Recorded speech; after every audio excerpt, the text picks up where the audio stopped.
going to be showing love to Division II college football. I'm going to be giving my preview and prediction of the Division II college football championship game between Minnesota State and West Florida. Now, before I begin, make sure to like the video, share the video, and subscribe to the channel. Upload NFL videos and college football videos daily. So, this is a video that I was supposed to have up a couple of days ago, but I had to study for finals, and I ended up getting sick. So, this is why this video got pushed back so late. So, this game is going to be on ESPNU, 3 p.m. Eastern Time, on December 21st, which is tomorrow. So, I know a lot of you guys probably don't watch a lot of Division II college football. That's why I'm going to be providing you everything you need to know about these two teams going into this championship game. Now, for Minnesota State, they come to this game undefeated, 14-0, and their semifinal matchup, they defeated Slippery Rock 58-15. Now, Minnesota State has pretty much blown out every single school they played. And if you just go back and watch this, if you just go back and look at the scores, you would think this is a basketball team looking at some of the scores. This team has put up 70 points, 60 points, almost 80 points on one opponent. And pretty much the only closest game they had was the first game of the season. So Minnesota State has blown through every single opponent that they've played this season. And they have a super aggressive coaching staff. Against Slippery Rock, they were going for it on fourth down. They were going for 2-point conversions. I mean, this was a super aggressive team. This is a team that has over 7,000 yards of total offense, 4,000 rushing yards, and 3,000 yards through the air, passing. Now, looking at West Florida comes into this game 12-2 on the year. They defeated Ferris State and the upset. A lot of people thought Ferris State would end up pulling off the victory, but West Florida was able to win the game due to having a very impressive showing by their defense in the fourth quarter. In the fourth quarter of that game, they started the fourth quarter down 10-14. Then their defense just absolutely took over. They were forcing turnovers. They had a lot of great plays on offense, and they ended up scoring 18 unanswered points to end the game in the fourth quarter to clinch their spot in this championship game. So, both of these teams have talent. West Florida has a lot of speed. Minnesota State has a lot of size, specifically on their offensive line. Minnesota State has a very big offensive line. Very big. They have a lot of size on that offensive line. And for Minnesota State, they have one of the best players in Division II football, which is their talented halfback, Nate Gunn. Now, Nate Gunn is 6'2", 215, 220 pounds, I believe. And he is a senior. He's rushed for 1,600 yards, averaging 6.7 yards per carry, with 29 touchdowns on the year. Now, Nate Gunn is going to be on the NFL roster come next year. Because this dude is really talented. He's big, he's strong, he's a really physical runner. And where Minnesota State gets inside the red zone, when they give Nate Gunn the ball, it's pretty much automatic. Because he's going to score. This dude is a freak. This dude is extremely big. He's really strong. And his yards after contact, man, it has to be off the charts. I couldn't find his stats for yards after contact, but I'm pretty sure it has to be over, 8 yards after contact. I mean, this dude is a freight train. Then, for Minnesota State, you also have defensive lineman Braden Thomas, who's averaging 9.5 tackles for loss and 11 sacks on the year. Now, for West Florida, they have talented redshirt freshman quarterback Austin Reed, who is coming into this game with 3,561 passing yards, 35 touchdowns, and 10 interceptions. You also have talented wide receiver Tate Lethio, who is a graduate senior who leads West Florida in receiving yards. He has 981 receiving yards and 5 touchdowns. And he had a very big game versus Ferris State last week. He had 2 big catches And one of those catches ended up getting him on Randy Moss's episode of You Got Mossed. It was a very impressive catch. And I mean, this dude, if Minnesota State wants to win this game, they're going to find a way to take this dude, Tate Leafield, out the game, because this dude is really talented. Really, really talented. I mean, he plays bigger than his size. He's listed as 5'10". I was actually really surprised that he was listed as 5'10", because when you actually see him on the field, I thought he was like at least 6'2 or 6'3. So he plays a lot larger than his size. So those are the key players that you guys need to look out for going into this game. Now, looking at my keys to victory, what both these teams needs to be able to do to win this game. For West Florida, they need to limit the big plays.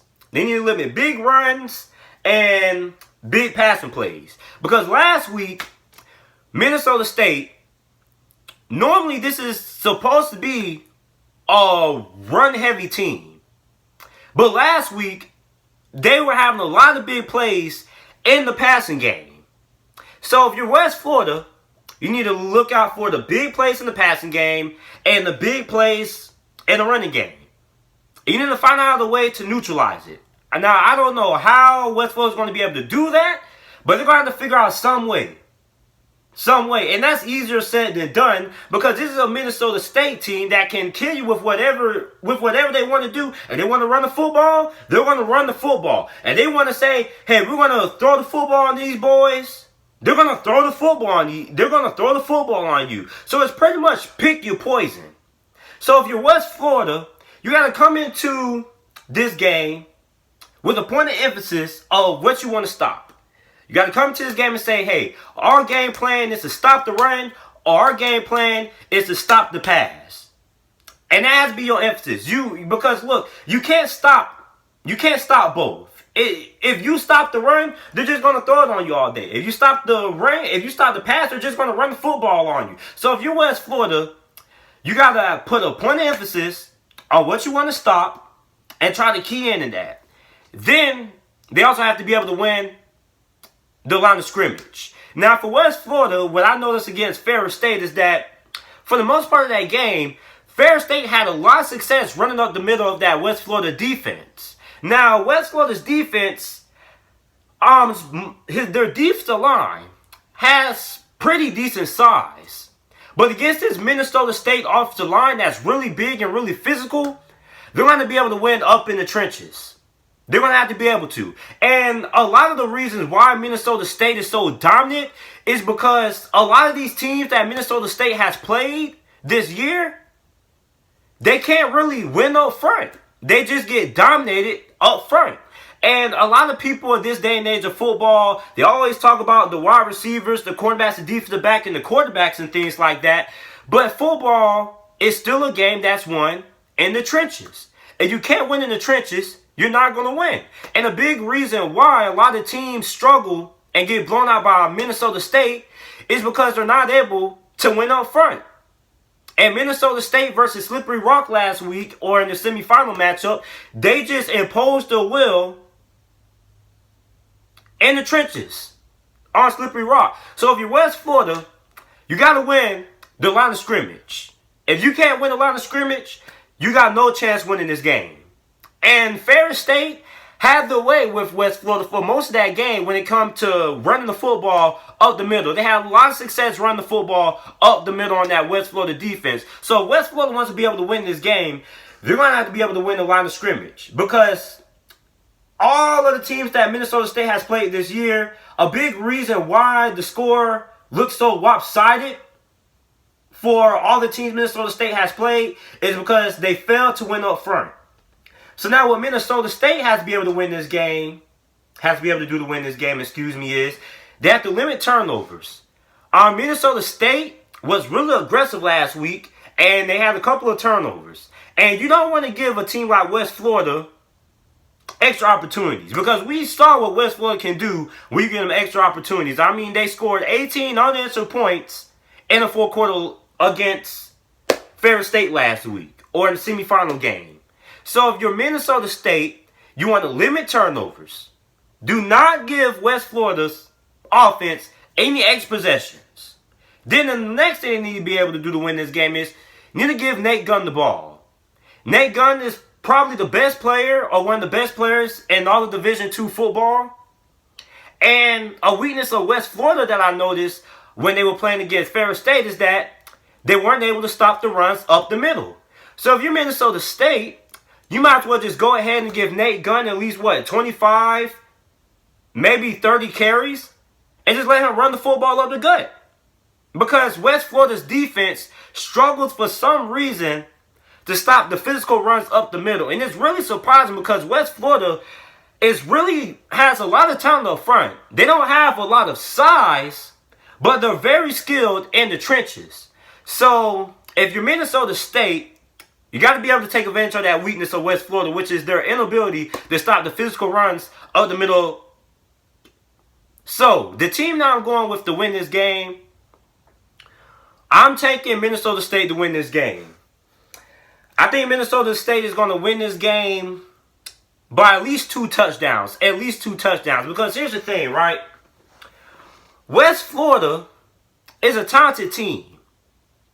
But Ferris State really handed them that victory. Because Ferris State was turning the ball over and they were very undisciplined in that fourth quarter. So I'm not trying to take anything away from West Florida. I mean, their defense played lights out. But I think Minnesota State is just the better team. And I mean, just look at what Minnesota State has done this whole entire season. I mean, when you look at their scores, you would think this is a basketball team. They are putting up 60, 70 points.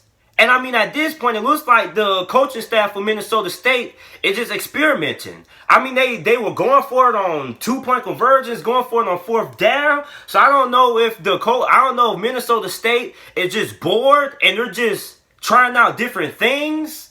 So I think Minnesota State is going to end up winning this game by at least 2 touchdowns. I think the final score in this game is going to be Minnesota State 42, West Florida 20.